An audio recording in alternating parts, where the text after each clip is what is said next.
Hey, everybody. Welcome back to the Fin Factor. I'm Paul. And I'm Aaron. And this is episode number 107. Aaron, we just got done with a 2-game series against the Vegas Golden Knights, back to back Friday, Saturday. Of course, today is Saturday night. And we lost both games. We took a point in the first game. And if you recall, last week, what did I say I'd be happy with? A point. I said I'd be happy with a point, considering we were one of the worst teams in the league going up against probably one of the best teams in the league. So that's what we ended up doing, pulled out a point. Now, it's still a very disappointing loss tonight, and obviously a disappointing loss on Friday. This was reminiscent of a game we've seen before, Aaron, when the Sharks were down 3-0, all of a sudden kind of coming back. Did it seem familiar to you? A little bit less so because there wasn't a 5-minute major in the last 6-7 minutes to get them back. But yes, very familiar where the Sharks kept fighting and eventually tied the game. Unfortunately, they did not win in overtime this time. We did not have Barclay Goodrow to score the overtime winner. So yeah, I was hoping for the win. I thought Timo Meier he almost scored. He had a very good chance right at the very beginning of overtime, but he couldn't put it away. I would have been actually jumping for joy just because stealing points away from Vegas always feels good, doesn't it? Absolutely, it does. Before we jump too far into the show here, I want to just let everybody know who's here right now. Again, if you guys could do us a favor, helping us get our name out there, promote us a little bit. If you saw the tweet that went out or the Facebook post or you're on Reddit, if you can just either retweet or share something to that effect, help us get out there a little bit. Maybe get some of your friends and family in on the action here as well in the comment session, getting it flooded. I think we're going to be taking some more comments tonight than doing a recap, really. So if you can take a moment and kind of push us out to all your friends and family, we'd really appreciate that. Thank you so much. So having said that, you said Jones didn't look so good in this game. Now, I agree to a point, and I know you're saying 3 goals on 8 shots is no bueno. Cool. I want to go over these again because I look beyond just the fact that the puck went in with the guy in the net, right? I kind of look at how the play got to where it was and how the puck goes in. So if you take a look at the first goal, you got Knizhov and Erik Karlsson both chasing the puck, and the pass comes right across the crease, almost through the blue paint. I think it might actually have gone through the blue paint. It's very difficult for any goaltender to go post to post. And the guy's right there. I think it was Smith? It was Riley Smith, I think. He gets a really easy one-time tap-in on the cross-crease pass. I don't fault any goaltender for that. When both defensemen go chasing after the puck, that to me, well, first of all, Knizhov lost his man. And he tried to make up for it by rushing over to Erik Karlsson and his side that he was on, and that just left Riley Smith wide open. I really can't fault any goaltender in the league for that. And I know what it comes down to. Everybody's going to say the same thing. Oh, Paul's just apologizing for the goaltending again. No, Paul's analyzing the play. Paul's looking at what's going on and going, I can't say that, it's the goaltender's fault. Now, am I saying that our goalies are phenomenal and it's all the defense, and if not for the defense, the goalies would be shutting everybody out? No, not at all what I'm saying. The goaltending is still not very good, but I don't care which goalie you have in that situation. That puck's probably going in. Don't you agree? Those first 2 goals, yeah, that's hard to put on Jones. It's the third one for me that really did it. If you want to skip ahead to that, okay. If you want me to, unless you want to keep talking about those other ones, but that third goal, you have notes in here that Nieto was screaming him, but that was a very soft wrister from the blue line that slowly trickles in, and he was slow to react to it. He should have definitely have had that. And even, I believe Hedeken even said, oh man, that's one that he wants back because that's a bad goal right there.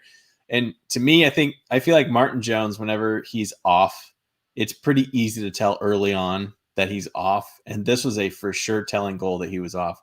That was such a soft goal, and I have no qualms with him being pulled there. I'm actually glad Bugner did it and didn't stick it out until the end of the period, because that was all in the first period, I believe, wasn't it? So yeah, I mean with that third goal, I'm fine with him getting pulled as well. Whether it's his fault or not, obviously the team is not playing well around him. He's not responding, and he's not able to come with that big save. When you get 3 goals scored against you in rapid succession like that, it's just one of those things where, get the guy out of there. It doesn't even matter if it's his fault. Just get him out of there. He's shook. So I think you're right. I like that Bob Bugner put Dubnyk in, and Dubnyk played really well. One note about that third goal, though, is that Drew Remenda actually agreed with me. So watching the post, that the intermission, he had said, yeah, Matt Nieto did a really good job of screening Martin Jones on that goal. It's hard to fault him. So, you've got a guy who played defense in the National Hockey League, and Brett Hedican, who was a Team USA, and then you've got a guy who was a coach in Drew Remenda, and they see it different ways. So I'm cool if you and I see it different ways, and me and the people in Twitter and in the comments, maybe we see it different ways as well. And that's just the way that the game goes, So some people are looking at one thing, some people are looking at another, and it just is what it is. So one way or another, it's a combination of things that ends up leading to a goal, and no matter whose fault it is, the Sharks are down 3-0. And then at that point, yes, you're absolutely right. Devin Dubnyk comes in. I think Bob made the right call there, obviously. And Dubnyk looked like he was sharp. He played really well in that period there. So, I think you have the note here that Jones doesn't get the loss, that Dubnyk gets a loss. And that's unfortunate, because if you take a look at the goals that were scored against, like the majority of them were when Jones was in the net. So if they had played the same way that they played all game long, had Dubnyk started while Dubnyk was in the net, then it would have been a game that the Sharks potentially would have won, right? So, but I mean, it's neither here nor there, because who knows what it really would have been like if he had started or not. So, but no, I agree with you. I think it was a good idea for him to put Dubnyk in the net. Go ahead, your thoughts on that. Yeah, absolutely. There's a thing called the butterfly effect. So if Dubnyk had started, the game would have been completely different. It's not like those goals would have been the same sequence of events that would have happened. So you can't really just say, oh yeah, Dubnyk would have stopped it. It would have been completely different. I thought Dubnyk looked great. I think he looked sharper. I mean, that's not really saying much about tonight's game. And again, before we get too ahead of ourselves, that wasn't, there was a lot of goals that he couldn't really do much on, but I thought he looked good. That gave the Sharks an opportunity. And for those that are questioning why Jones didn't get the loss, that's because it was 3-0 when he left, and the Sharks scored 3 goals to cover that 3-goal deficit, basically. So once the Sharks score 3 goals and even out exactly what Jones had let in, the next goalie who's in, Dubnyk, will take the win or loss if the Sharks won or lost. And in this case, they lost in overtime. So Dubnyk gets hit with the OTL in his record. But yeah, I think to me, I still think Dubnyk looks better than Jones. I'm not saying Dubnyk looks great every night, because there are some nights where he does not look as sharp. And vice versa. There's some nights that Jones looks sharp as well. I mean, if you go back, a couple games ago, Jones had a very, very strong game.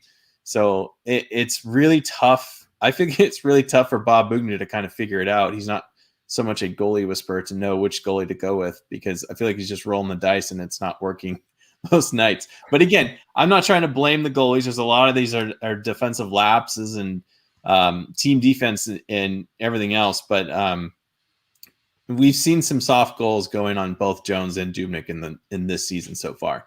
So they're definitely not helping their case. Sure. Nicholas Egan here saying that it's not Jones' fault. He might just need a different team. I hear Seattle is nice. Do you have a knife by chance, Aaron, so we could spread that sarcasm around a little bit more? Yeah, just a little. Very, very nice, Nick. So yeah, in the overtime period, again, the Sharks make it to the overtime period, which is phenomenal. Again, being down 3-0, to have them climb back says a lot about the character and the hard work of the team. Sometimes you get it, sometimes you don't. This game, they definitely had it in the latter half, really fighting back to get back into the game, and it pays off with them making it to overtime, guaranteeing them a point. Aaron, you took exception with a play that resulted in the goal against that won Vegas the game. It was a play from Brent Burns. You want to talk about that one? Yeah, I don't know if you guys have seen it or remember, but Brent Burns kind of it wasn't so much a 2-on-1, but it ended up kind of being a 2-on-1 where the forward was chasing the Sharks forward was chasing back, and the guy with the puck, and he passed across, and he was on his backhand. They went over this in the post game too. I think Scott Hannon went over this. Burnsy just kind of doesn't keep his head on a swivel and lets his guy go. He gets a wide open shot, and he buries it on kind of like on one timer, essentially coming across. Now Dubnyk almost had it. He comes across his goal, and his pad comes up just a little bit, and it comes up just where the puck is. If his pad was all the way down, or he had his paddle on the ice, he would have actually made that save, and it was really unfortunate. But Burns really got turned around, and it was more of like his footwork, to me, was not the greatest in covering and sliding across and taking away the position. Now, I'm not trying to completely, compare Burns and Karlsson, but I feel like Karlsson would have played that a lot differently. His skating is a little bit better and his stick work is a little bit better. He would have been in a better positioning to stop that. I believe it was the defenseman coming in. You know what? I'll look right now who got the assist on that goal. But Pietrangelo was coming in on his backhand, and he passed it to Pacioretty. So he's on his backhand. He can only do one thing. He's not going to shoot it, and if he does shoot it, Dubnyk's probably going to have it covered. So Burns just did not have a good defensive game in that and totally gave up that goal. Again, not completely 100% his fault, but he could have prevented it very easily had he played it better. So I kind of wasn't happy about that. And it's frustrating because Burns is, to me, he's still an elite offensive defenseman, but his defensive work, and everybody knows this, is not better. But he also didn't go lay down on the ice. So better? Improvements? I don't know. He didn't do the snowman. Well, you know what? You know what hasn't really improved, especially since Tomas Hertl's been out, is the face-off draw percentages. You think you got in here that it was a brutal 43% for the San Jose Sharks in the face-off dot. That's it's really difficult when you're starting every sequence without the puck, whether it's offensive zone or defensive zone. It's really hard to get anything going when your team isn't starting with the puck. You have to constantly try to get it back, and it's not even just getting it back from a team like the Vegas Golden Knights, who are really good at possessing the puck. They were passing, even just tonight, they were passing the puck around the San Jose Sharks like they were just basically standing still. It was a very big difference in puck possession, especially tonight. And we'll get to more of tonight's game later on. But you could definitely see that the Knights were kind of toying with the puck, whereas the Sharks were fighting the puck to try to keep it on their sticks. Fighting the puck to try to make those passes. And there were many times where I saw Erik Karlsson or anybody else making a pass up the ice, and it just, again, hits the stick and kind of explodes. So, to basically have it where you're basically battling every time you have the puck to even make a play, you don't even get the opportunity to do that as often as you'd like because you're not starting out with the puck in the first place. So really a rough night for the Sharks, both last night and tonight. Especially tonight, they didn't even score a goal and they couldn't make a pass and everything else was just going wrong. So, and I think a lot of that stems from, again, right off the puck drop. If you can't start with the puck consistently, then it's going to be rough for you trying to make anything happen in the offensive zone. So you've got here Oscar Dansk made his start, and he's the third string goalie for the Vegas Golden Knights because Robin Lehner is injured. So he played on Friday, and of course, Marc-Andre Fleury played tonight. Marc-Andre, obviously the better of the two goaltenders, and he showed it tonight with a 4-0 shutout. But I thought Dansk played okay. I think he made some kind of boneheaded plays, especially the one that he tried to push the boards, and LeBanc kind of went in there and just kind of threw a stick out and bopped it in, and that kind of tied the game up right there. So that sent us to overtime. So a play like that, I think Marc-Andre Fleury would not have made a weird play like that. Or, maybe the better play is to just not even chase it, just to stand there, because by the time LeBanc gets to it, he's got really no time to work with. So, just a younger goaltender that's going to be learning more in this league, and as he grows and gets better, I'm sure. So something for him to look over on the tape there. Yeah, absolutely. And Dansk is probably, he's mentored by Marc-Andre Fleury. So Fleury is a very aggressive goalie. I feel like that was a pretty aggressive play, kind of a 50-50 chance if you're going to get the puck.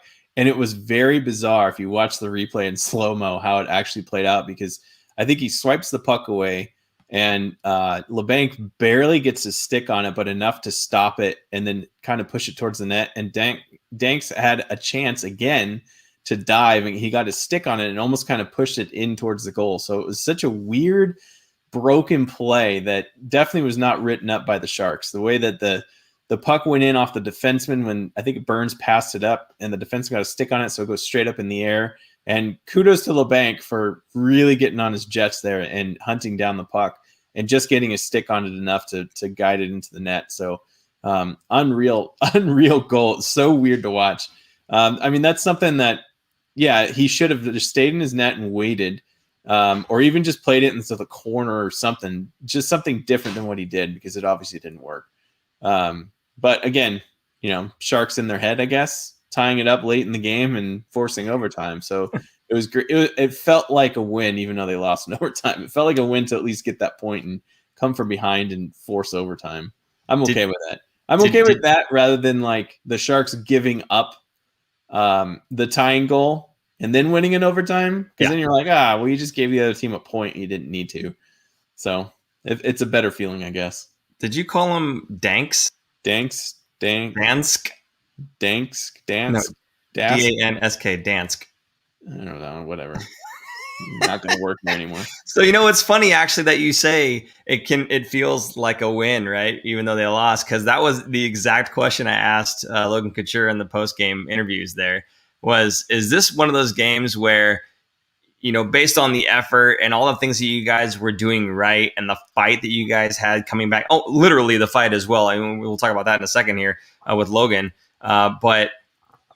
Is that one of those games that even in a loss, it can feel like somewhat of a win? And he immediately was like, no, just no, because it sucks. It never feels like a win. Anytime you lose, it never feels good. And I didn't mean to insinuate that it felt good, but I guess what I meant to say was there were small wins, little things you can take from it. But he immediately just shut it down. It's like, no, there's no wins here. So, hey, man, good on Logan Couture. I really appreciate his candor and, he's a great captain, if you ask me, and he's great with the media folks.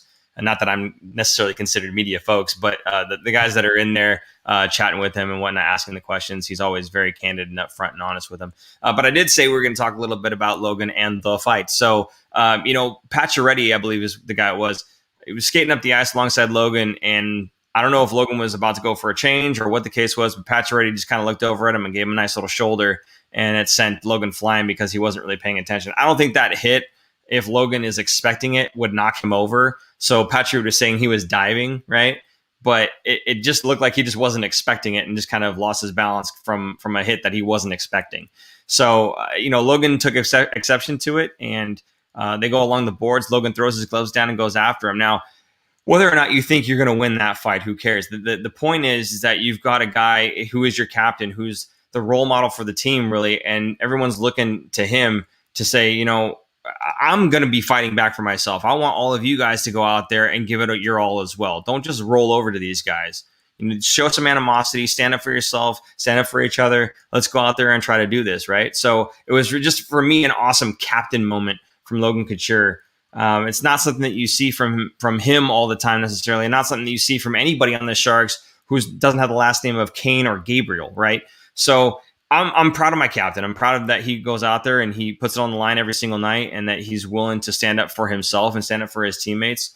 So to me, that was just an awesome moment. And Nicholas Egan actually had called that out, like the fight in Team Teal last night. Cooch had every right to go after Pacioretty. Absolutely, he did. Mm-hmm. Now, he took a penalty, but you know what the guys in the broadcast said? They said, that's a penalty I'm willing to kill every single night.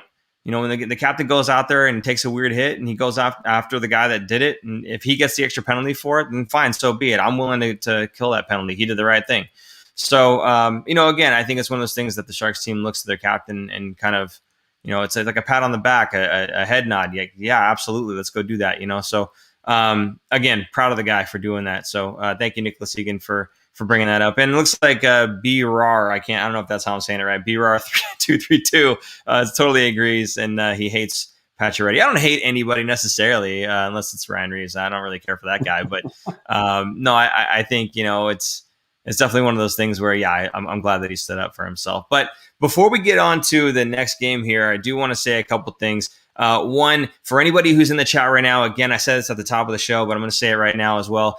Please, if you can help us get our name out there a little bit more, get a few more people in the comment section here. If you got friends and family you think would be enjoying the show as much as you are, please go back to Twitter real quick and just retweet us, or go back to Facebook and share us. Get a few more people in here. That would be awesome, especially people that you can spark that conversation with them as well. So that would be awesome. Really appreciate it. Also, I know a lot of you guys were asking for us to have a Venmo link, and Super Producer Jason just put it down here. I'm going to ask him to do it one more time. Our Venmo is at the Fin Factor. That way you're not giving any of the little proceeds that we would normally get for the show to the, what do you call it, Aaron? The evil empire, the Death Star? What was it? I guess the Death Star, yeah. Yeah, there you go. So, if you don't like the idea that some of your contributions goes to, YouTube or somebody else, then please go ahead and use the Venmo link there. We would truly appreciate that. Okay, now that that's out of the way, Aaron, let's talk a little bit about tonight's game. This is the 5th game in 8 nights for the San Jose Sharks, and Bob Bugner said as much in the postgame, saying that this looked like a team that had played their 5th game in 8 nights. What do you think? Yeah, this team just did not look energized whatsoever. I mean, I think I said this in the beginning of the season. With the Sharks' depth at forward, they cannot afford to lose any of their top guys. In tonight's game with Timo Meier out, they're missing Timo Meier and Tomas Hertl. They looked listless. They looked like an AHL team, and they pretty much were an AHL team surrounding Karlsson, Burns, and maybe Kane. Like, who else was really playing well tonight, you know? So a good team is not going to be able to or a team like this is not going to be able to withstand a very very deep team like Vegas. So it just looked bad. They looked tired. Their legs looked like they weren't moving. They're going to need a break, and they're going to need some of their top guys back, hopefully sooner than later. So it looked bad. It looked like they were uninterested in playing. It looked like they were just going through the motions, kind of, especially after about I think the second goal. Before the first goal was kind of like a downer. The second goal was really just deflating. And I think from that point on, it just seemed like, yeah, the Sharks aren't going to be coming back after that. It's just not looking good. They didn't look good. I don't know. What did you see? Yeah, I didn't see a team that looked disinterested. I saw a team that, it was one of the post games with Brent Burns, and he had said, it may look sometimes like we're not trying, like we're taking the night off or we're lost or whatever, but those sometimes are the instances where we're trying even harder. And that's kind of what I saw tonight. I saw a team that was trying really hard, but having everything go wrong. Like they were almost forcing bad things to happen upon themselves because they were trying too hard to do stuff, right? We have those long passes from Erik Karlsson that were exploding off of sticks. I saw a couple of those tonight. We had a lot of hope passes, ones where the guys are barely even looking and they just kind of flub at the puck to try to send it up to an area where they think a guy might be. The second goal? I think it was maybe the third goal where Burns kind of just fired the puck without looking, and I think it hit off of Logan Couture, and then they get the rebound and throw it in. Again, something I can't blame Devin Dubnyk for that. Like the puck's bouncing all around him to clear the puck. But instead, you get this kind of hopeful swing at the puck by Brent Burns, and it goes nowhere other than to a Vegas Golden Knights stick and then the back of the net.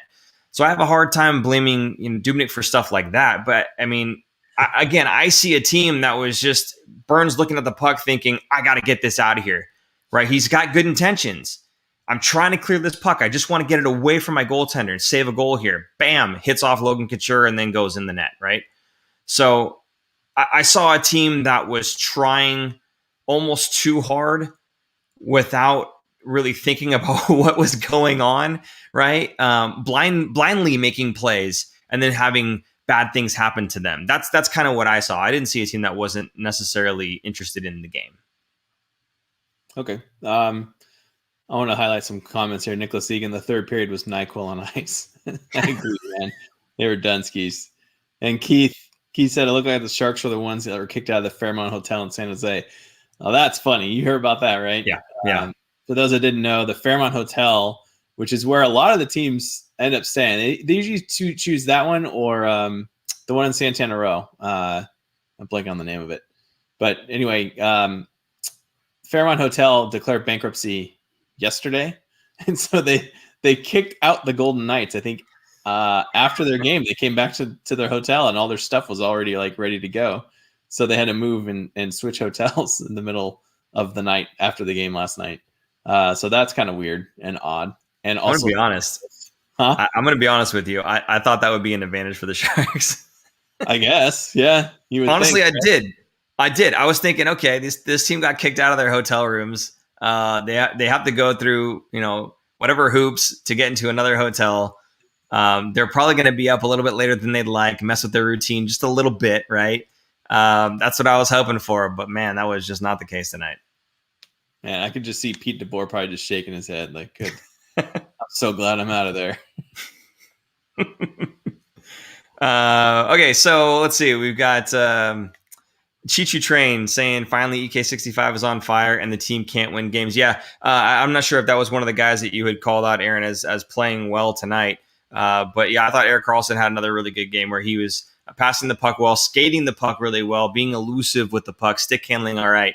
He may have caught the puck up a few times, yes, but again, you have to expect that that's going to happen with an offensive defenseman who's trying to push the play and get this game going for his team, right? So it's going to happen now and then, but I am glad to see the way that he's playing lately has been an improvement over the beginning of the season, and actually an improvement over some of the stretches from the past 2 years of him being on the team. Now, there's a stretch where he was absolutely dominant, but for the most part, we've seen kind of lackadaisical play, like lackluster, really. Nothing that's kind of been the shock and awe that we've all kind of expected to have with Erik Karlsson on the team. But lately, he's been playing a whole lot better, and I am happy to see that. So there is that.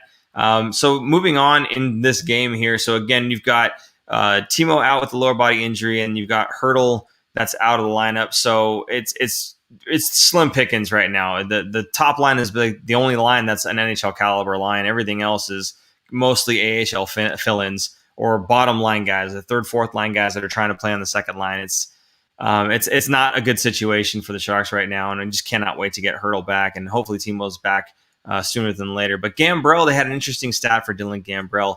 He was actually leading the Sharks in the first period with 3 hits. Now, it doesn't seem like a whole heck of a lot, and it's only a stat for the first period, yes.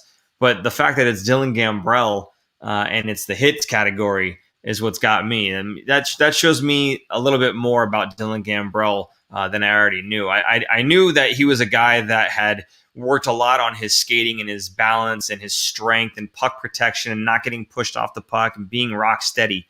You already saw that, and I was very impressed with that. But now you're seeing, okay, he's willing to step up and throw his body around a little bit as well. Now, maybe it's the Vegas Golden Knights team that kind of inspired that, or maybe it's the team around him that gets jacked up by the Vegas Golden Knights, playing against this team, and it kind of just permeates down throughout the roster, down to Dylan Gambrell, who I don't know exactly how much he weighs, but it's not 200 pounds soaking wet. I don't think he's definitely a smaller guy. So to have him go out there running around and hitting people, even if it doesn't do a lot of damage, chip away a little bit here and there, slow him down. Same thing I like about Marcus Sorensen. One of the only things I like about Marcus Sorensen, to be honest with you. But he's willing to go out there and run his little body around and hit. Hey, I'm all for it. And if Dylan Gambrell is going to follow in those footsteps and do the same thing, I'm all for it as well. I'm proud of the guy. What do you say? Yeah, I like his game. He's kind of well-rounded, working more on more of like his defensive and 200-foot game more than scoring. And to me, I feel like that's a good thing because his scoring touch, I think, is there, but he's focusing on other areas right now. And once he gets those nailed down, maybe we'll see a little bit more scoring and stuff coming from him. But he's not expected to be a top line guy or someone who's going to score. So there's less pressure on him, but he's turning in. He players like him are kind of like borderline NHL players, but growing up and in the AHL, he's probably one of those guys that's one of the top scorers. But when he gets to the NHL, he's just not quite there. He can't get over that hump, and he's not going to be in that. So he has to change his game, and that's what he's doing right now. So I feel like he's turning into a very well third line center. That's going to be a guy who's very defensive forward and responsible. And for me, like, I'm sure that's what he's focusing on this year, to solidify his spot for next year. Next year when the Sharks, there's a question here about, I think in the very beginning, let me go find it. No, I can't find it. Of course. Right here, Dr. Hook, in the very beginning. Can you guys think of a timeline of when we'll be competitive again? It's looking like it might be a year or two away. Maybe we're 2 years away from being 2 years away. Brutal losses. But that's a very good question, actually, because to me, the Sharks, they're definitely not a playoff team this year. They're not making it. And going into the season, I kind of said that they could be a playoff team. I wasn't ruling it out completely. They just needed a lot of things to kind of go their way. One of them not being injured or being on COVID. And look where we are now with Hertl and Meyer out. And even we missed Karlsson for a couple games there a week or two ago. So it's just the cards weren't there. To me, this is like another, I want to say reset season, but kind of since it's a shortened season to 56 games, and even if they play that much, there might be some that are rescheduled or postponed that won't get replayed. It's kind of like a long look at your younger guys. I think as we even get closer towards the end, we're going to see more guys get rotated. and who knows who's going to get traded by the deadline or even before the deadline. And again, the good thing to me that the Sharks are going to be so far out that they will be a seller. I feel like there's going to be so many teams that are so close and within striking distance of making playoffs that they're going to be more buyers than sellers. So that's better for the teams that are lower, looking to get rid of some assets and getting in some draft picks or prospects or somebody coming back. So to me, I feel like this season, thankfully, Santa Clara County is not going to allow. Actually, that might change by the end of the season, but they're not allowing fans, so there's not going to be a lot of fans. If you're going to so-and-so tank in a season, last year and this year is the best year to do it because there's no fans there to boo you on the ice. So it's not going to be as bad. This year we have our first-round draft pick. We'll probably accumulate more draft picks by the trade deadline. So it's a good year to see where you're at, see what sticks, maybe move a piece or two here out. And then next year, and then you have the Seattle draft coming. So a player is going to be gone. You're going to lose a player. That kind of spreads out the cap hit for every single team in the league. So there's going to be more player movements. This year's kind of going to be a little bit stuck because so many teams are up against the cap. But next year it's going to open up more. And who knows what you'll see, because we did see trades when Las Vegas joined the league. The GM was making trades before the draft to kind of get some players and picks and whatever else. So I think this year is a transition year. Next year is going to be more competitive. Depending on who leaves and how much cap space we have, they'll be able to bring in some, maybe not high-end free agents, but mid-level, at least a guy who can be a solid second-line winger. So to me, I think we're still a year away from making playoffs. I think next season there's a better chance, obviously, than this season, but I can see next year being a lot stronger chance than the beginning of this year. Yeah, I can agree with that. Absolutely. I think this year I don't want to put the dagger in it necessarily like you already have, but yeah, it's not looking good at all. The team can't, what's that? I'm done with this season. No, I mean, the team can't sustain the same record, obviously, and make the playoffs. So they would need to get guys healthy and back and everybody clicking again. If anybody, I think, could get the team working well together, it would be Bob Boughner. I have absolute faith in Bob Boughner that he's made this team a better team than what it was. Unfortunately, that just isn't translating on the ice with wins and goals and everything else. But I do think that he's done a good job of getting them to gel and play well together, play for each other at least. So at least better than last season, the way that it ended. So we'll see. We'll see what happens with the rest of the season. I think I'm with you though. They're most likely not going to be a playoff team, and that's okay in a season where, like you said, it's a shortened season. There's no fans anyway, so there's no real revenue for them to be getting. If like you said, if there's any season that you want them to tank in, this seems to be like the right pick, right, between any of the other ones. So so there's that. But finishing off this game, let's just do that. Dubnyk in this game for me was just okay. I see goals 2 and 4 as him seeing the shot and him just getting beat. And sure, put those on Dubnyk, absolutely, 100%. That second goal, I think it was Tuck, right? He sniped that one in the corner. Yeah, beat him left side. I think that shot's going to beat most goalies. I can't really. I mean, yeah, he got beat. He got beat one-on-one on a very nice shot. And again, we go back to what we said before. Like, there's elite shooters in this league. And Tuck is one of those guys who just absolutely sniped that puck into the corner.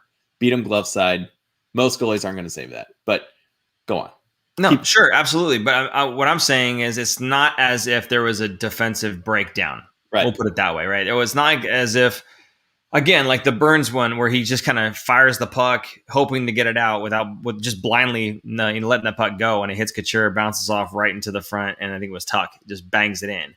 And it's like, as a goaltender, you're going, man, there's nothing I can do about that, right? Now, on the shot that just beat him, yes, it was a phenomenal shot, absolutely, 100%. And I'm not saying necessarily he should have that one all the time, but that goal's definitely on him. Nobody else messed that play up, right? That's my point. Nobody else on the ice could have done something differently to stop that play from happening. That was just defense was in their position, not allowing them inside. He took a shot. It was a great shot, and he just missed it. So he still, for me, gets the blame for that goal, right? Regardless of if any other goaltender would have saved it. There's no other person on the ice that you can point to and say, man, they should have done something differently here, right? So for me, again, goals 2 and 4 were just shots that beat him. He was set, he was ready, he was there, and he just didn't get the puck for one reason or the other.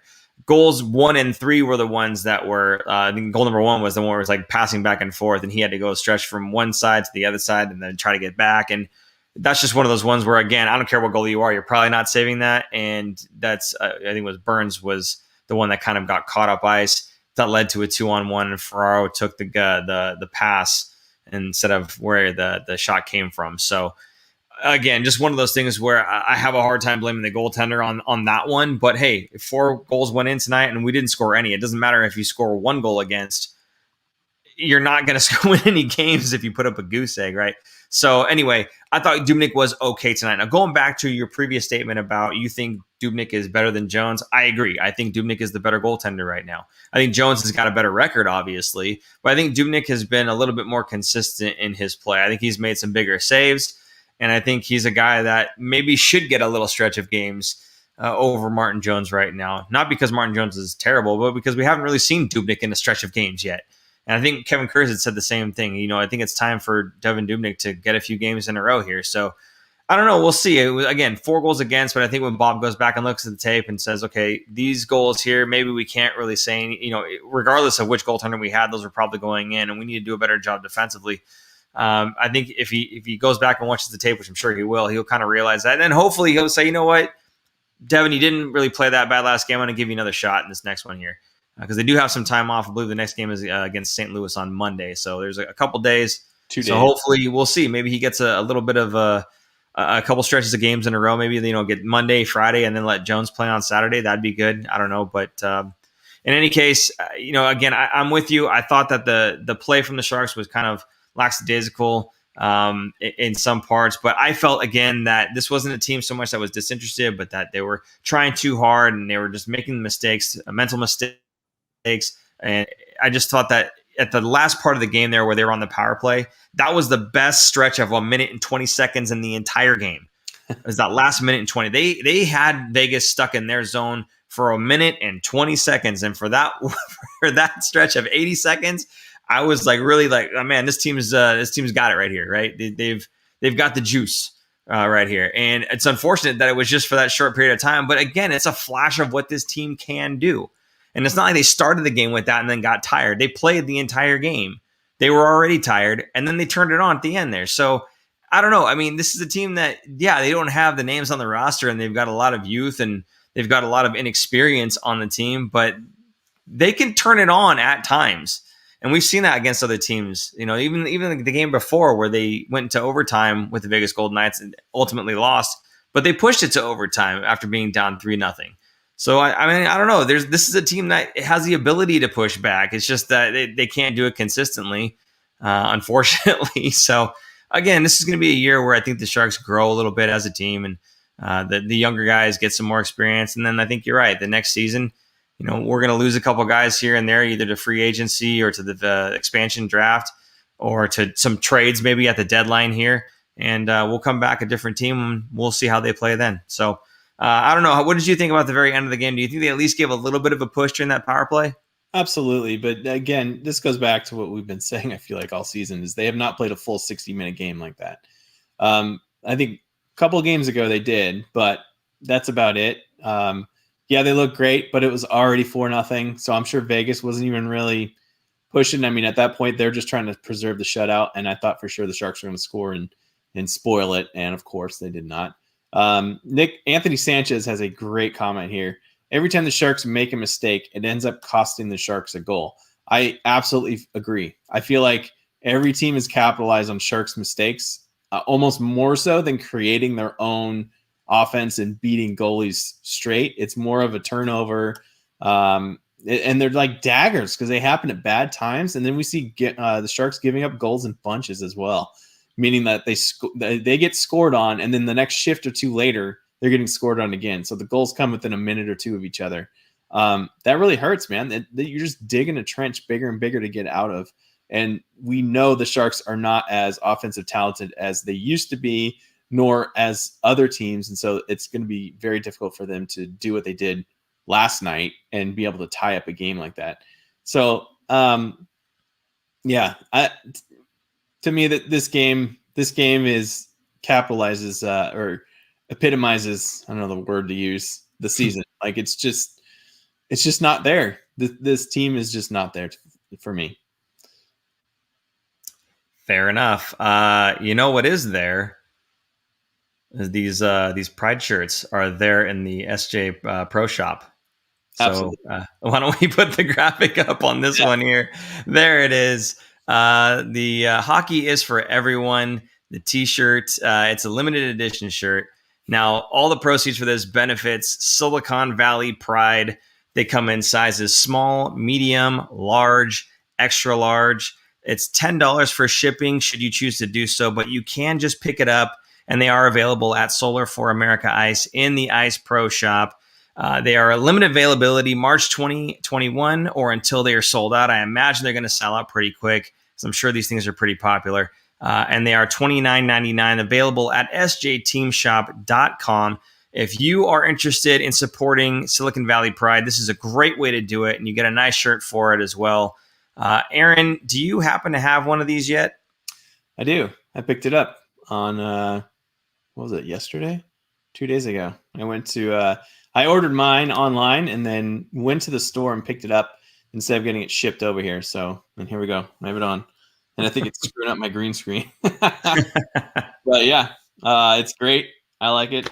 It's a nice shirt. And it was, it was interesting going into seeing what's going on over there, because it was major construction going on at the Ice Center. I think we showed a live camera of construction before when we had Jonathan Becker on, of the construction for the new arena they're building for the Barracuda. So it looks great. And I mean, there's not much there yet, but I mean, it was the roads, everything. There was a lot of construction. I brought my daughter with me and went to go pick it up. And so she was excited to see all the big trucks and everything. It was pretty cool. Nice. But yeah, it was exciting to be inside, even if it was under mask and getting, all the COVID stuff where they take your temperature and answer all these questions. And then you just stand there and they go get it for you. But it was nice to be inside and you could see the ice, a couple of the ice rinks, and kind of get that cool feeling and like the cold refrigerated feeling that you're in an ice rink area. Yeah. Cool.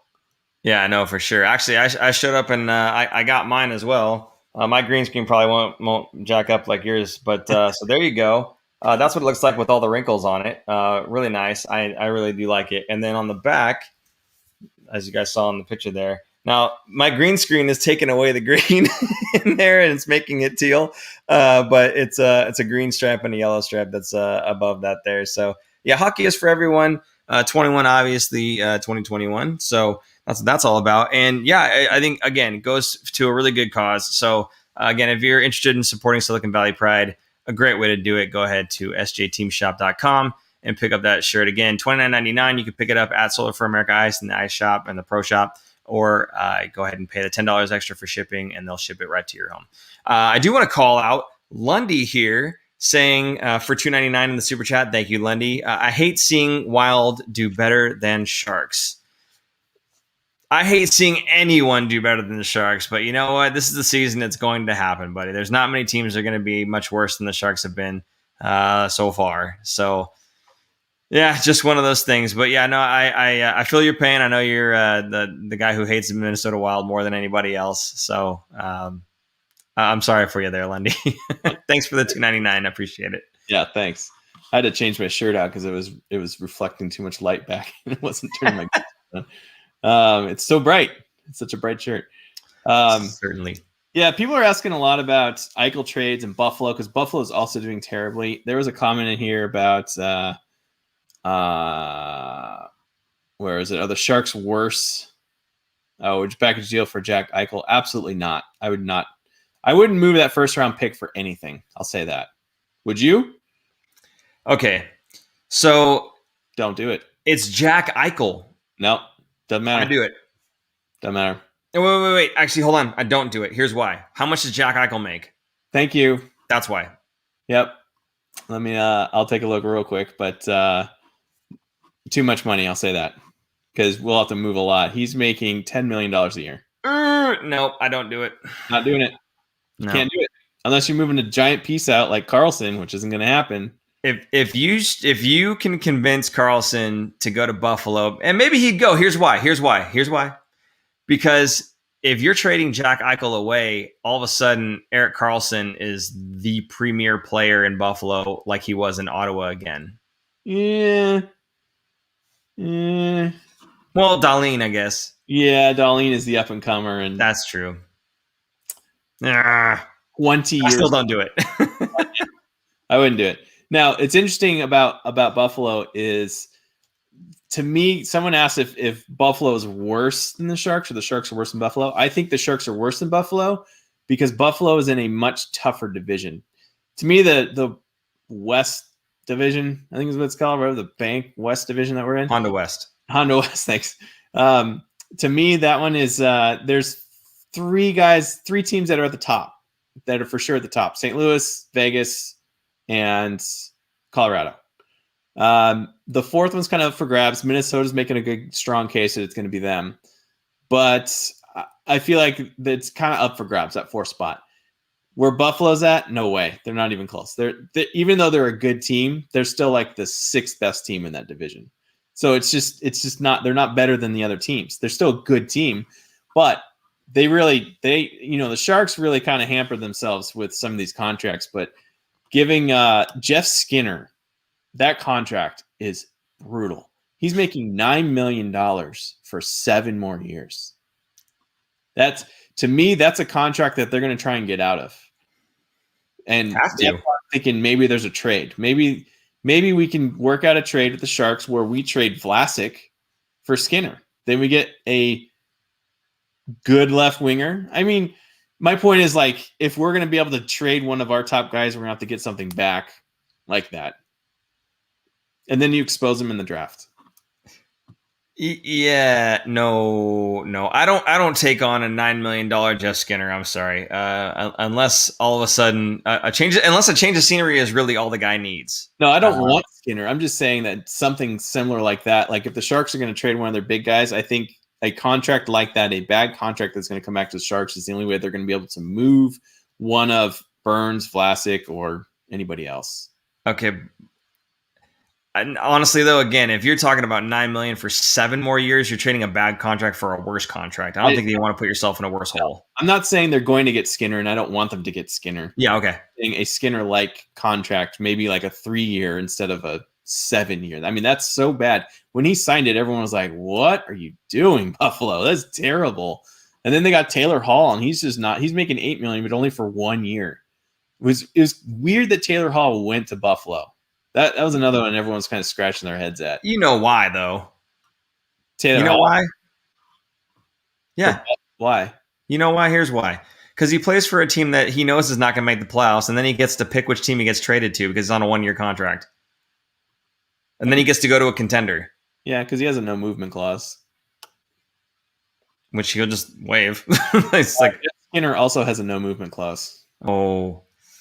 Yeah, that's no bueno. Hey, guys, for as much as you want to knock Doug Wilson and his bad contracts, that one there takes the cake. I'm sorry. Worst contract in the entire league, honestly. It's got to be. Because he was getting benched. Healthy scratch. Yeah. You're healthy scratching $9 million. Yeah. No bueno. Okay. I don't know. I'm going to let you pick the next topic here. I don't know if you want to talk about which one of these or all of these. Go ahead and grab one. Sure. Let's just talk about this real quick. What are your thoughts on the reverse retro jersey that the Sharks were in the last 2 days? Fire. I love them. I know a lot of people don't. And it looks like you're one of the guys that doesn't. I love them. That to me, the second generation jersey was one of the best ones. I really like the design of it. I like the way that there's like kind of the angle that comes down, like the little triangle point that comes down on the past the arm there. So for me, I thought they looked great, and I love the way that the logo kind of hops off of the gray there. It looks really nice. It's a nice contrast to not just having the teal or the white or the black armor that we've seen before, having that gray there. The only other color they could have gone with, and they were considering it at the time, was the orange. But they felt that kind of encroached on the Barracuda's orange territory there, I think. So having them put it on the gray, I thought it just looks phenomenal. The only thing I didn't like about those jerseys, was for the broadcasters. They're saying it was very difficult for them to read the numbers. And as soon as they said that, I had a hard time reading the numbers. So, I think other than that, I think the jerseys look phenomenal. Now, obviously, you take exception with that comment, so fire away. I like the jerseys. I think they look great, and I think they look great in person. I don't like them on TV. That's what I don't like about it. I think the gray doesn't pop as much as I thought it would. I think it looks a little dull, and the numbers choice was poor. When you can't read the numbers and you can't really tell what it is, I'm not a big fan. That's what I didn't like about it. I like the 30th anniversary jersey that they use, the teal one, the throwback one. To me, that's probably my favorite one. I like that better than the blacks. I like it better.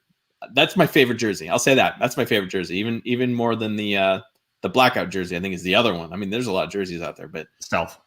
Or the stealth. Sorry. I like the teal one. That's my favorite. The retro teal one.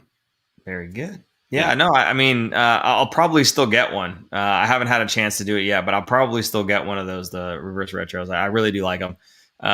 But I don't know. In terms of favorite jerseys, gosh, I have a hard time not saying the black armor, not the original that had this. I think it was the second gen jersey where they had the black armor, but the one where it's the fourth generation, I guess, jerseys that they had. The original like black armor before the stealth. I like that one a lot too. So that would probably be one of my favorite, if not my favorite jersey. But moving on from that, let's see if there's anything in the comments here. Guys, was the Sharks organization biggest misstep getting EK65? That was it. That's what broke the team. I don't think so. I don't think it's Erik Karlsson himself. You can argue the money.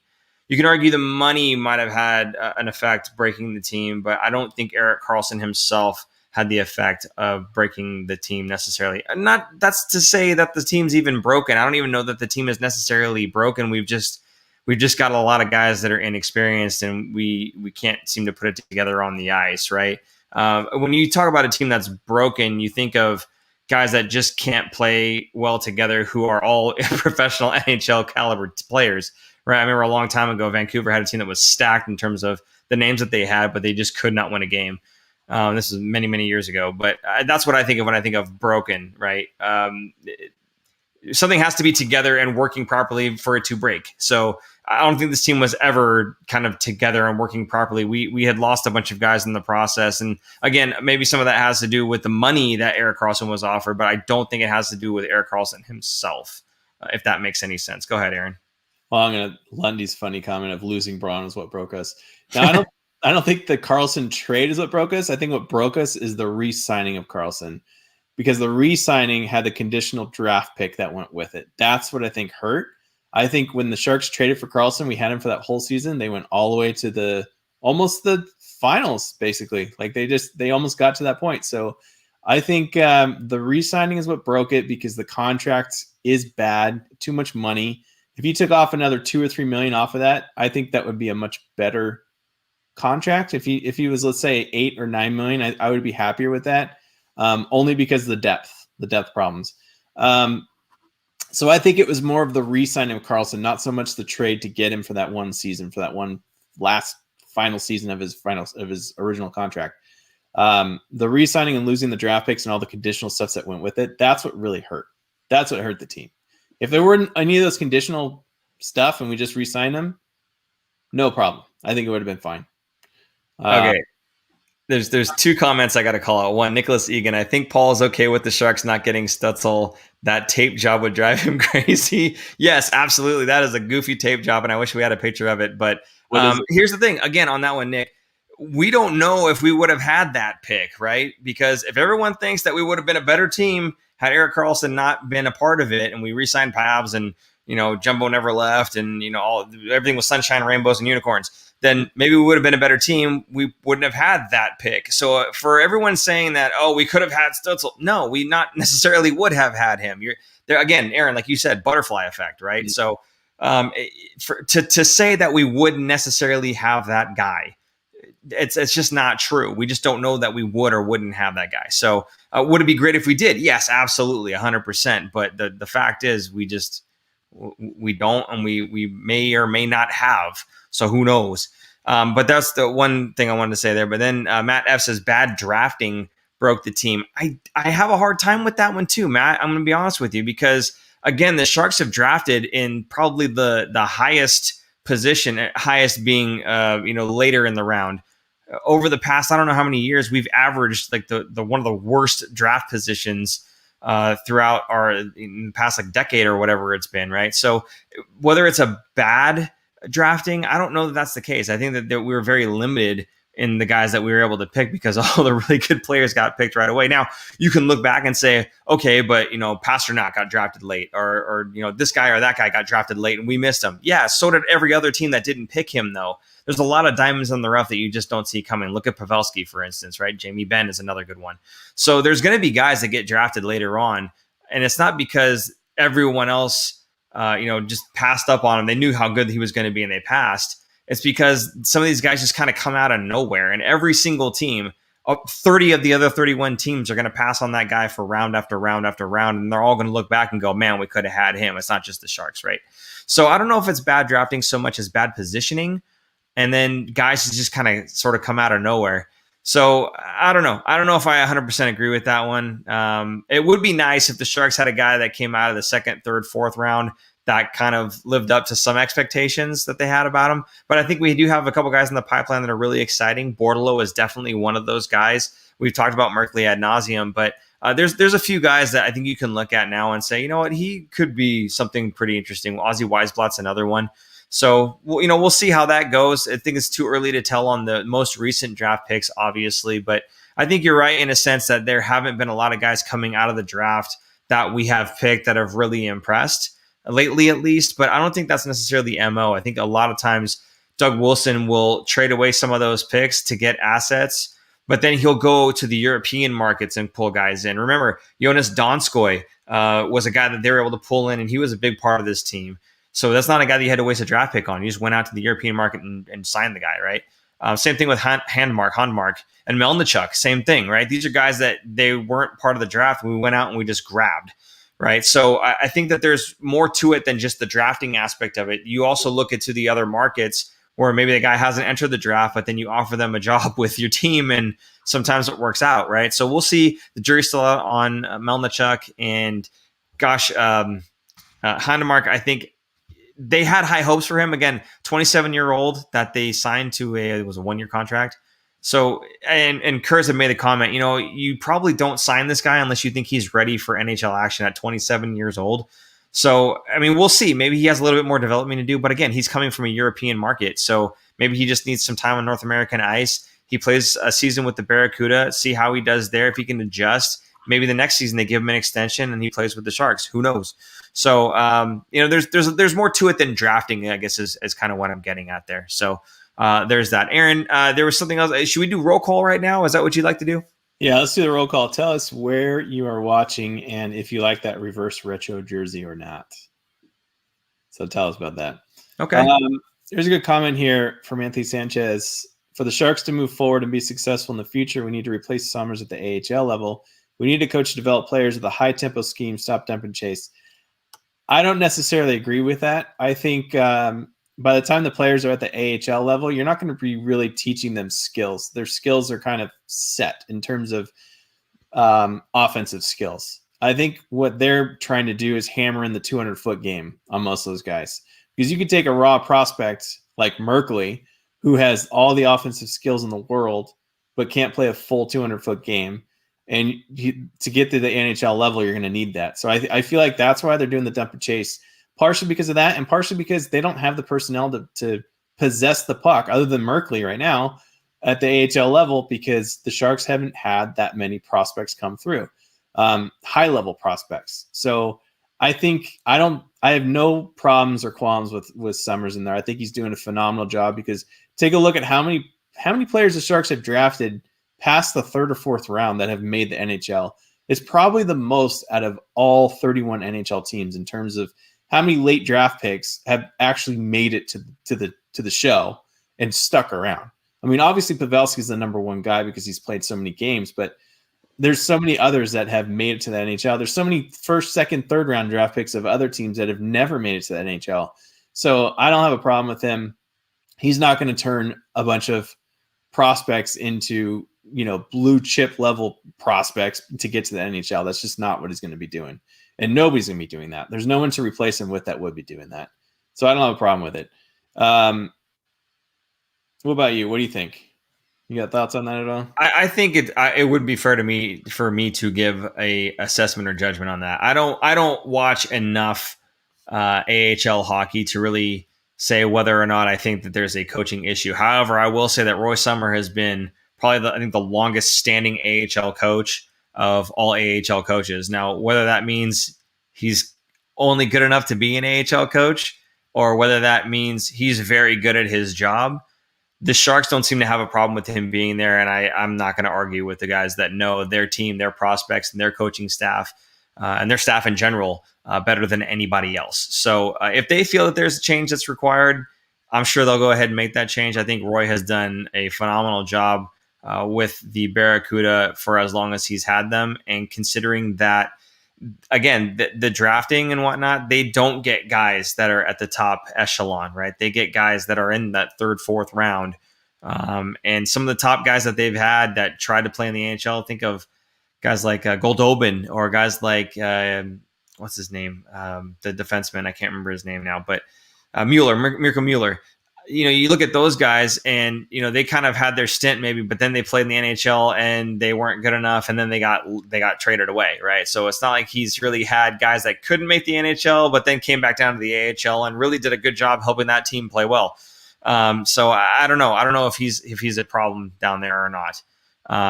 But we'll see if they make any changes over the course of the end of the season here. My inclination is that they won't, but who knows? Everyone's time has to come to an end at some point. I just feel like Roy Sommer's time is going to come to an end when Roy Sommer decides he's done, or when maybe he gets an NHL coaching opportunity. Who knows?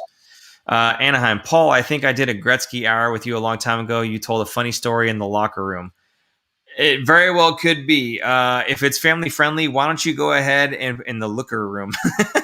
Why don't you go ahead and put that story, whatever it was that I told, in the comments if it's family friendly. I'd be interested in knowing what story I told. See if I could tell you now if it was a true story or not. It probably was. Yeah, so there you go.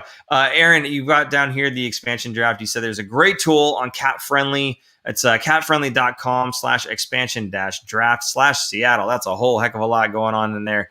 Paul has not been inside the Sharks locker room. Yes, not the Sharks locker room.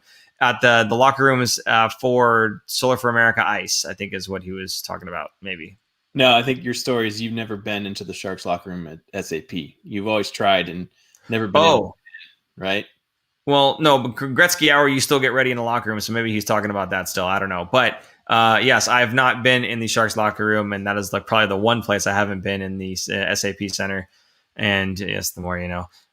So I think the first season I was trying to hint, nudge with the Sharks on that one and see if I can get myself a tour. But yeah, I know, especially not now with COVID and everything. There's no way to let me in there. But again, that tool on Cap Friendly, I gave you the address there. Aaron, you've got your own little Cap Friendly expansion drafting that you put together here, but it's a nice tool if you guys want to tinker around and see which guys are eligible, which guys are not. Now, again, the caveat here is that some of these guys would be eligible if they were signed beyond this season. So if Doug Wilson gives these guys a contract for one more year and they've already played their 27 or 54 games, depending on if it's 1 year or 2 years, right?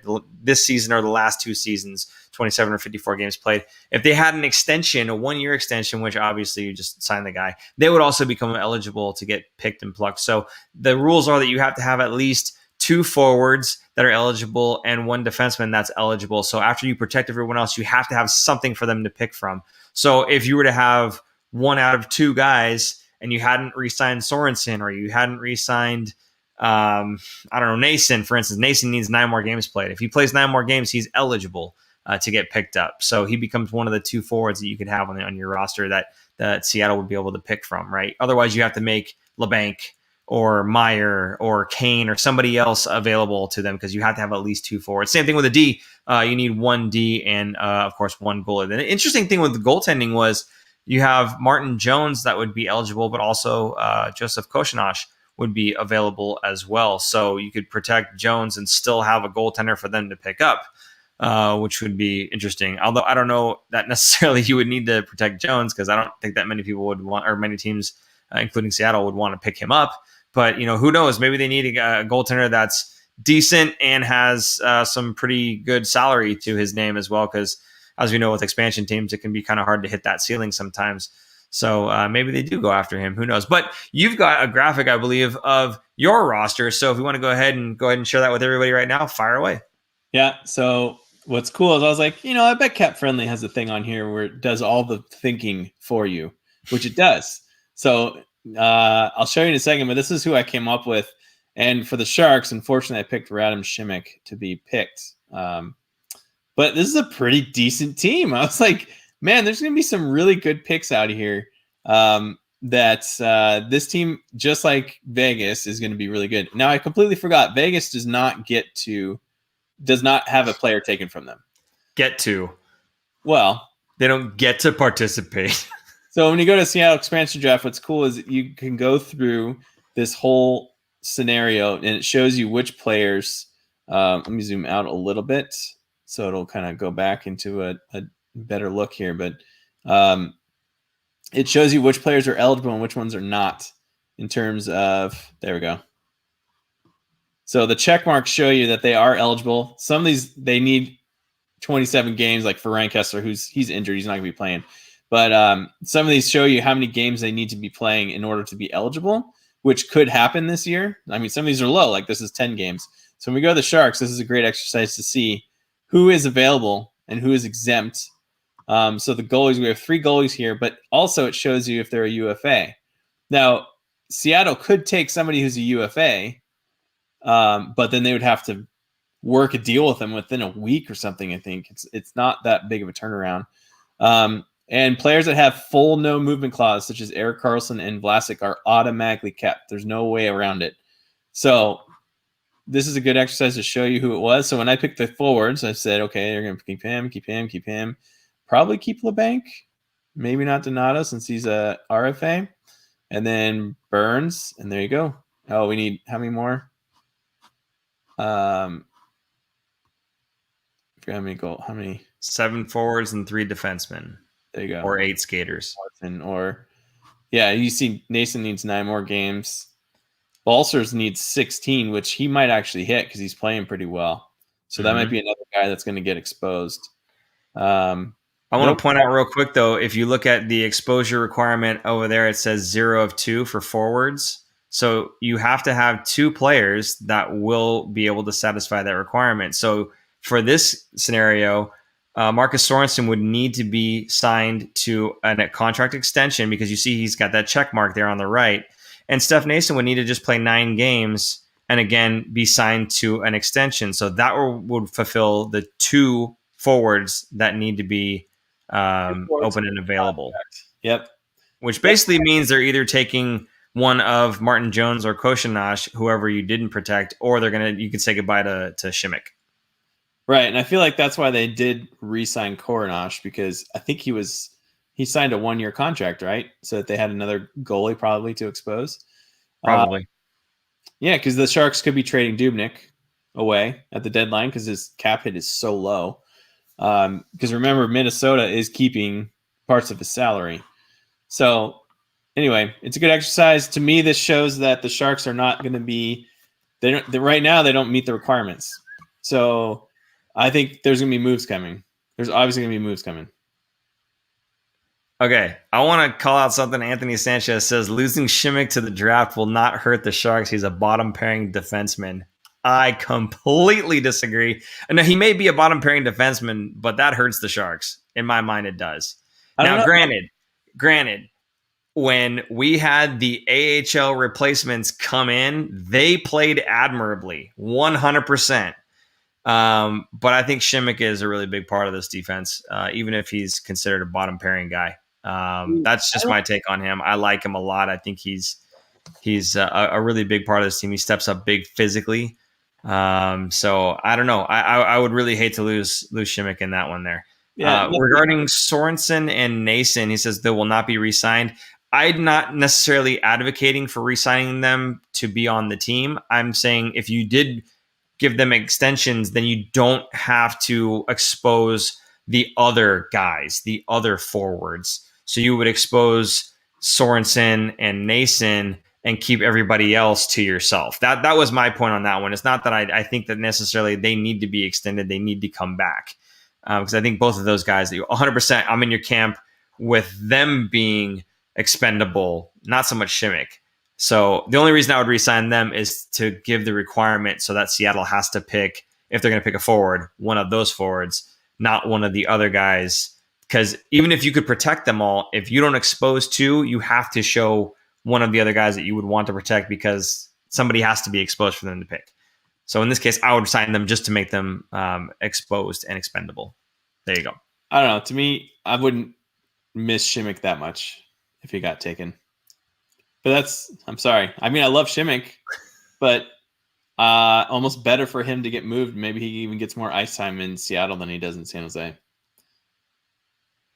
For him as a personal player, to me, people get so attached to players that they forget that it's a business, for one. And two, the players don't care that much where they play. At least, the non-elite players where they could probably choose where they want to play. A lot of guys will just sign so that they can play. I mean, they're playing the NHL. Who cares what jersey they're wearing? And to me, that would be Shimmick, because he's happy to be in the NHL. He's not going to care what team he's on. He's never going to be a top pairing guy or one of the best people, or best players. So people just get too attached. Sorry, Paul. Wrong. Everyone wants to be in San Jose. You're wrong. Okay, so I want to call it Matt F here. Actually, they can always find a new bottom pair D-man in free agency. Absolutely, 100%. And yes, I'm sure Shimmick is absolutely replaceable. For me, I love the way that the guy, the way he plays the game. He's not just a filler for me. He's a guy that steps up in big situations, and he's a guy that you can play on the bottom pair. You can put him with Burns on the top. It doesn't really matter where you play him. He plays the same style of game, and he does it effectively, I think, at least from a physical standpoint and defensively and whatnot. So I really like the guy. I think he does everything right, and I don't think he costs too much either. So I would prefer to keep him if I could. If it meant giving up Burns in the expansion draft instead, then obviously goodbye. But I like the way the guy plays. I don't have any problems with him. So Aaron, I feel like Ferraro's play has made him expendable, because now Ferraro's taken that spot and Shimmick's now on the bottom pairing. So that's why it's not so bad that he possibly could be expendable in the draft. Yeah, I think realistically, he's the guy. He's the guy that's going to get moved. Because for the reasons that I like him, I think other teams are going to look at him and go, man, this is a guy that plays a hard, solid game, good defensively, and he's willing to throw his body around. He plays the game the right way as a defensive style of defenseman. So, I definitely think that he gets picked up, and for all the right reasons. So, there you go. That's my take on Shimmick, but I'd be sad to see him go. Matt F trying to console me here a bit. It says it's okay, Paul. We'll be here for support when he's gone. I appreciate you, Matt. Thank you so much. Aaron, let's talk a little bit about the next games coming up here. It's Monday, and then of course Friday, Saturday. Now Monday is a game against St. Louis. We will not be doing a show right after the St. Louis game on Monday. We're going to do our show basically after the second of the 2-game mini series, we'll call it. And since St. Louis is kind of a one and done by itself, not part of a 2-game series, we're going to let that one go and then move into the next 2-game series, which is against Anaheim. Again, a back-to-back Friday, Saturday. So essentially our shows will be every Saturday because we have Friday, Saturday back-to-back games against the same team for the rest of the season. But then we also have some instances where we have a 2-game mini series prior to that in the week, in which case we will do a show. This week is not one of those because of the single lone St. Louis game. So the St. Louis game on Monday is a 6 p.m. game. Aaron, talk to me about this game. What are you expecting to see? Can we see a bounce back from today's game and a hard push against a pretty good St. Louis team, or are we just waiting to roll over again? I don't know. I think it's going to depend. If Timo Meier is going to be back, I think they have a better chance. I feel like the Sharks kind of have the Blues number. Not that they're going to, dominate or beat them completely, but I feel like they play well against St. Louis.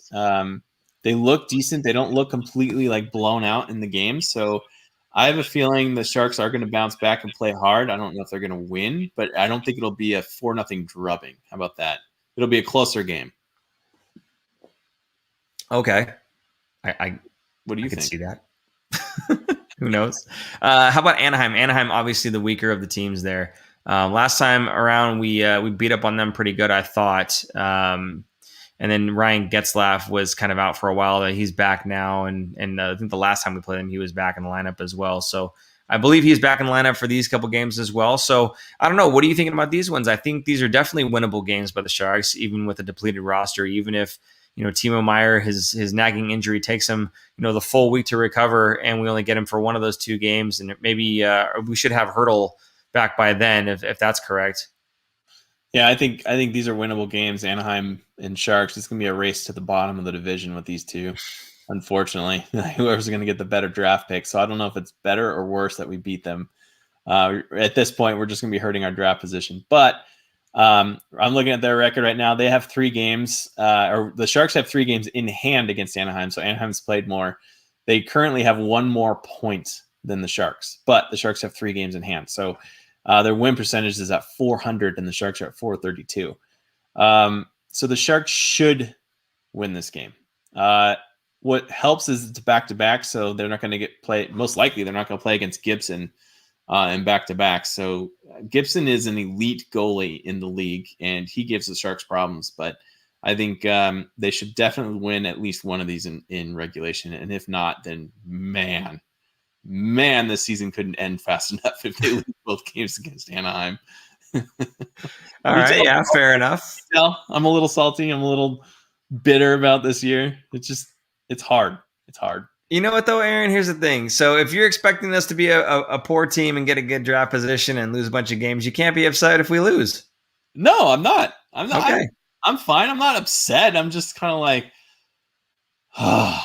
thank God it's a short season. How about that? In fact, the last little topic here before we get to the pitcher, I think, is something I feel like you wanted to bring up beforehand, where we talk about the expectations from the fans and the reaction from the fans. Everyone's expecting us to be bad. Oh, this team is terrible. We suck. These guys are going to beat up on us. And then when it actually happens, it's, oh my God, I can't believe, why are we so bad? I don't know. It's like a catch-22. You can't, one way or the other, you just can't please anybody. But I don't know. It's like they know we're going to lose. They expect we're going to lose. And then when we lose, they're like, why did we lose? What's your take on that? Yes. I think I kind of went on a Twitter tirade, I think last week, doing a whole thread on this. Like, basically, would the Sharks fans know a tank when they see a tank? I don't think so, because Doug Wilson's not going to sell off every single player in one day, which is what, in the Twitter world, that's immediate gratification is what they want. They want everyone to be sold. Doug Wilson's not doing anything. He needs to be fired because he's not moving anybody and this team is garbage. Well, he's not going to be moving players in one day and just selling the team and being, yep, we're tanking. That no team does that. So to me, I think he's always working the phones. He's always seeing what's out there. I'm sure people are kicking the tires and seeing what they can get out of the Sharks. And it's a waiting game, really. I mean, for him, why does he have to sell right away? Wait till the trade deadline, because then teams are going to get more desperate. They're going to throw more stuff at you, and you're going to get a better return on your assets. To me, that's what's going to happen this year. To me, I think the Sharks are going to be big sellers at the trade deadline as much as they can. And again, they're going to try and get as many prospects and picks on their way back. So I'm confident that this is not so much a tank job. They're not going to try and get the first overall pick. Plus, there's a lottery involved. So even if you're the worst team going into the draft, there's no guarantee that you're going to get the first overall pick. And there's no star stud athlete. And this, someone asked a question about this earlier, if they're going to push the draft back. It's funky because of COVID, there's a lot of these players, the evaluations, I think they're going to be all over the place. A lot of these guys aren't even playing, or they're playing very minimal games. So it's harder to evaluate talent, especially since these guys' seasons were cut short a year ago. Imagine like recruiting for colleges, right? For high schools and colleges, or recruiting out of high schools. High school athletes haven't played in the last 2 seasons. So how do you evaluate scholarships and who's going to play and who's not? You have to go off a video from when they were 15, 16 years old. That's not an easy thing to do because there's a big development curve from a 16-year-old versus an 18-year-old. So I think it's going to be a very odd year in the draft this year, regardless of where you pick, and it's going to be a crapshoot. So I don't think it's necessarily a good thing that they completely tank and get a top 3 draft pick. That's my take. What do you think? No, good. I'm fine with that. I think if you know you're not going to be making it into the playoffs and you're obviously trading away your assets and whatnot, then get as much as you can. Obviously, I think every team does that. So I don't think that that's one thing that would make Doug Wilson a better or worse GM. It's a matter of how much can he get for those assets that makes him a better or worse GM, right? So for me, that's the way I see it. I think every team in the position that the Sharks are in would do the exact same thing. Every GM would be looking to do the exact same thing. There's no confusion that maybe I should trade this player away or maybe I shouldn't. If you're going to be not a playoff team and you're going to be hopefully going through a little bit of a building process there, and there's a guy that's expiring on your roster, yes, absolutely, you trade him away, you get everything you can. And of course, the lower you can get, the better. But I like what you said. There's a lottery. Somebody has to win that. Just because you're very low and you have a high chance doesn't mean you're necessarily going to get the pick that you're slotted in to get prior to the lottery there. So, I think, it'd be nice for us to get a pick finally that's higher than, what was it, 9th was Timo Meier, I think. It'd be great to have a guy that's way high up in the draft, really high skill level, a prospect that's a phenomenal guy to pick up. But I saw something from Anthony Sanchez here on that same topic. Scary thought that would absolutely complete this awful season if the Sharks got a top 3 pick and that player becomes a dud. Yes, absolutely. Wouldn't that suck? Yeah. Now, here's where I go back again and say, gosh, if not for the price tag, would I give up a first for Jack Eichel? Yeah, I would do that. But if not for the price tag, why? Because I know exactly what I'm getting with Jack Eichel, right? With the 3rd round pick or 3rd overall pick, do I know what I'm going to get? No, not necessarily. There have been plenty of guys that went in the 1st round that turned out to be duds. So again, that's where I see the mentality from Doug Wilson saying, I'm going to take my picks and use them as currency to get something that I need. Because going in through the draft and getting something that you need doesn't necessarily mean he's going to pan out to be the thing that you need, right? There's still some uncertainty there.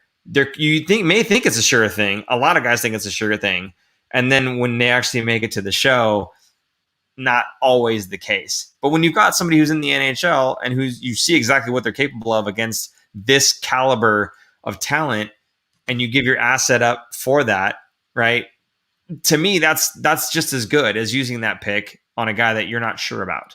So that's my whole take on that. I don't have a problem with Doug Wilson using the draft picks as currency, and I'm sure a lot of you would like to have the fresh, new, young guy on the block. That's all well and good. But again, like Anthony said, if he turns out to be a dud, then everyone's going to say, oh, Doug Wilson, he can't draft, everything else, right? So even if that guy was slotted by Central Scouting to be the 3rd overall or whatever, right? It doesn't matter. If you picked him, then it's your fault if he wasn't good. So Sharks window for a cup was from 2005 when they got Joe Thornton through 2 years ago. Yeah. Big window. Yeah. And it sucks they didn't win a cup, but they had a chance almost every single year, minus 1 or 2 years. Yeah. That's impressive. Absolutely. And that's why our draft picks have been so bad. The number on the draft pick has always been so bad. We're up in the 20s every single time. Real quick before we get to the picture here, I just want to say, Dr. Hook, I read that what you said that I said about the story. I don't recall that story, but it doesn't sound like something I would have made up. So I'm just going to say it's probably true. And I just wanted to address that because I didn't want to leave you hanging. Anyway, moving on, Aaron, let's go ahead and get to the picture time here, and we'll go from there.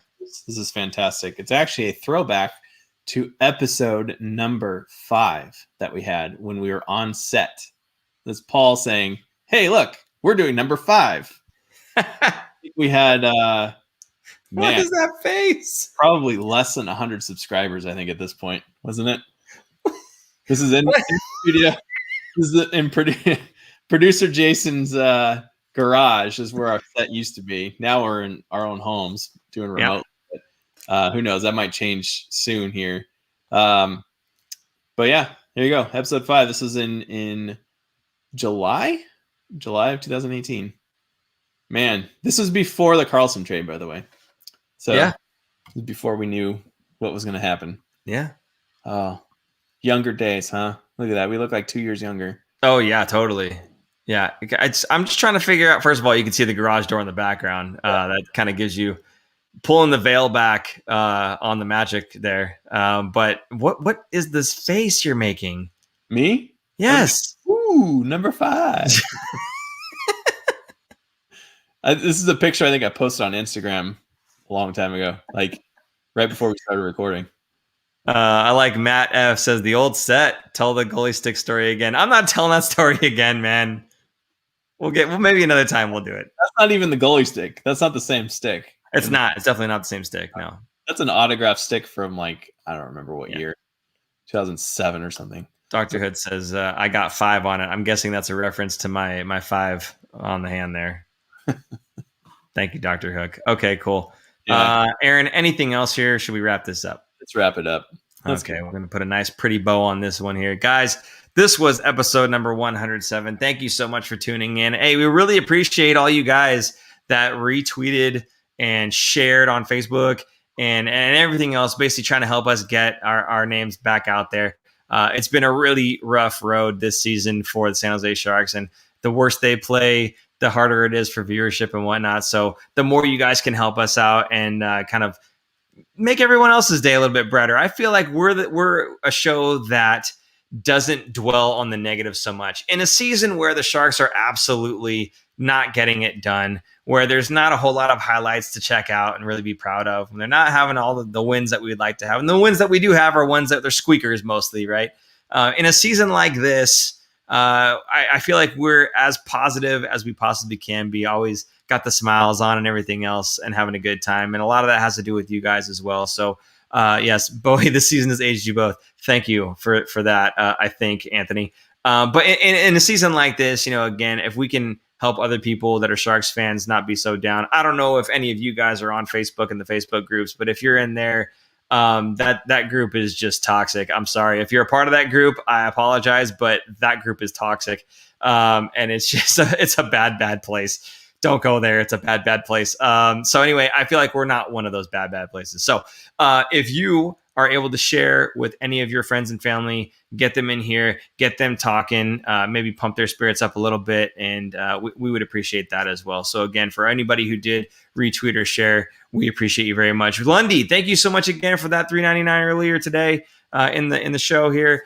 He's a constant contributor to the show. I want to say thank you once again. If anybody else would like to contribute to the show, again, Super Chat is available to you, but you can also use Venmo at The Fin Factor. Thank you, Super Producer Jason. You can put the tip down there. That way, the YouTube, if you will, doesn't get a cut of that. So I know some people were saying we want to be able to support you guys directly. So there you go. Another way you can support the show, thefinfactor.com. Pick up a t-shirt, a hat, a sticker, or a batch of stickers, I guess. They come in 3s. So any one of those will help support the show as well. And again, anything that does support the show does go right back into the show. It doesn't go into our pockets. So we do appreciate everything that we can get from you guys in terms of support. And I just want to say thank you once again. Aaron, any last little comments here?